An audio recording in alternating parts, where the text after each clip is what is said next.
All right, let's now move to the favorites to win the NFC North. Your Detroit Lions, that's right.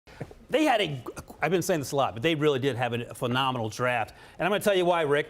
Colby Sorsdahl, shout out to the offensive lineman from William & Mary. That was a fantastic pick. Might end up being a Hall of Famer. I'm very happy for that young man. Shout out to the tribe. Rick, let's go with he didn't make your best pick somehow. Did you go to school there? I may have. Did you play sports? I did play baseball. Was not very good. That's why I'm sitting here with you. You were a straight line guy. I was a no hit, no field middle infielder. Yeah, okay. And that's how you end up here. What the hell happened to you, Emory? I was the slowest, most injury-prone running back in University of Louisiana. They put together an all-star team we got today, didn't they? We're good to go here. Look, we ain't even winning the 3-on-3 basketball tournament with our coworkers. So Not at all. we got a lot of work to do. So Sorsdahl didn't make your best pick for the Detroit Lions. Tell us who did. Yeah, Sam Laporta. And I think he is probably and maybe the best tight end out of this class before it's said and done. I talked to a lot of people out there. Some even think he's a poor man's George Kittle. This is a tough, aggressive football player, loves the block. He needs to get a little stronger.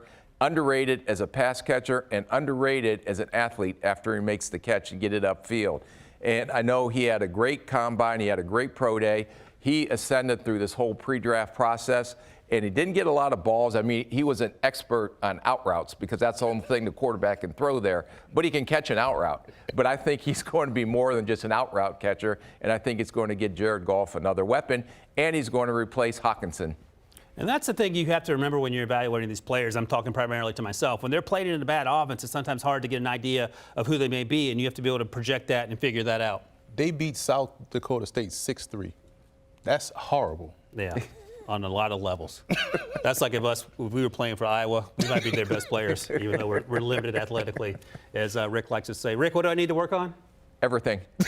My degree. My degree is the answer. Oh, yeah, my degree. I use that up there in the green room. All right, what's your hidden gem for the Lions? And they have a lot of them. Yeah, no, I thought they did a great job. And I can't remember if you or Pete gave me this little nugget to look at this lad. The defensive tackle, Broderick Martin out of Western Kentucky.